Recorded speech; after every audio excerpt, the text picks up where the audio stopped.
actually put into the gas chamber and then to the crematorium about 3,000 Jews a day. Agnes Tennenbaum has written 2 books about it and speaks to audiences of all ages about her life in Europe years ago. She was 17 and a young bride when Nazi Germany attacked Poland and started World War II in 1939. Over the next 6 years, the Hungarian-born writer lost loved ones and experienced things she says she never imagined could happen.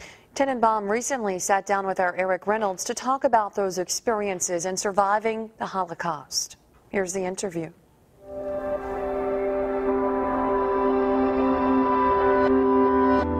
It's over 60 years ago, and it is as vivid as if it had happened yesterday. I have to be grateful to God that I survived. I reached 90. I never thought I'm going to reach more than 60. Agnes Tennenbaum will celebrate her 90th year of life in December. I lost everyone who was close and near to me. I suffered without an end. I was ready to die. Born in Hungary, the author and poet is a 6-year resident of Mobile. She is also a survivor of the Holocaust. When the refugees from Poland and Czechoslovakia came to our border, they started to tell us stories. They seemed to be so incredible that we thought maybe they exaggerating. But she never believed those refugee stories could ever happen in Hungary. I couldn't imagine that what happened in Poland and Czechoslovakia, that it can happen to us because of those many mixed marriages and the children born from that. It was just unbelievable in my mind. Eventually, Hungary's Jewish community started seeing changes. Her college-degreed husband was forced to dig ditches.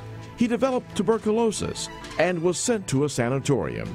I never saw my husband again, and I never saw my father again. A successful businessman, her father was also an American citizen born in New York. He anguished over not fleeing Hungary in time. When he was taken away, Tennenbaum and her mother were removed from their home and sent to a ghetto. One morning, they were told to walk to the trains. They were squeezing us into the cattle train. No water, food, no bathroom facilities. And then the door closed. It took about, I believe, about 2.5 days, if I remember, until we got to Auschwitz. All through the trip, I was so dehydrated. And then I faced Mengele, directing traffic with his thumb, left old people and young people on the right side. So in 1 second, I had my mother's hand in my hand, and the next second, she was gone, and I never saw her again. Dr. Joseph Mengele, the so-called angel of death, sent Tennenbaum to the right side with the young people.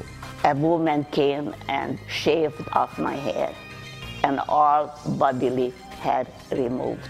I didn't feel a woman anymore until the end of the war, long after the war. As she was led to the barracks, a female guard told Tennenbaum to look towards a brick building. I saw the curling of smoke from the chimney. And she said, "That is your family."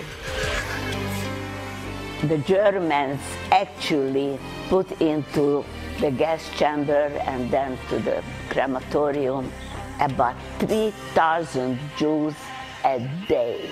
Another German officer came and told us that we are all going to die because there is no use for Jews in this world.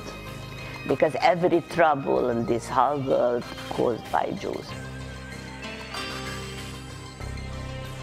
She miraculously survived daily inspections and the challenges of Auschwitz. as the Nazis looked for any reason to kill their captives.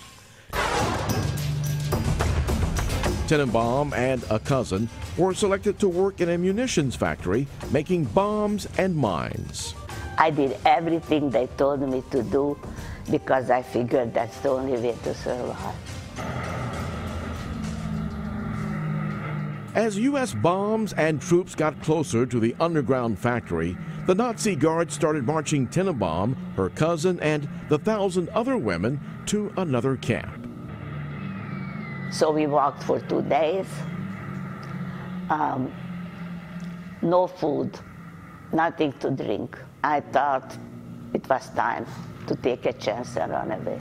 And I said to my cousin, we're going to escape.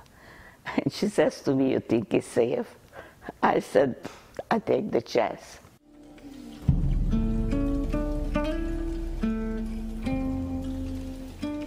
As they hid in a barn, an escaped French prisoner of war found them. He helped them get food and water and find the American troops and freedom. I must have looked terrible when the first jeep stopped. And I ran over to the American soldier and looked at me. And he says, you don't have to tell me anything. I liberated 2 camps.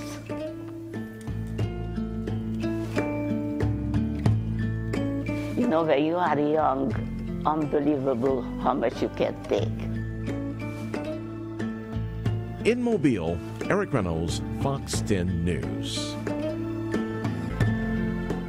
The U.S. soldier whom Tennenbaum first encountered actually lived in the same New York neighborhood as her American relatives. He helped her contact her family. In 1949, with her new husband and their son, Tennenbaum's family arrived in the U.S. She dearly loves the United States and feels that too many Americans take it for granted. She also loves Mobile, where she has lived for 6 years with her son. We'll be right back.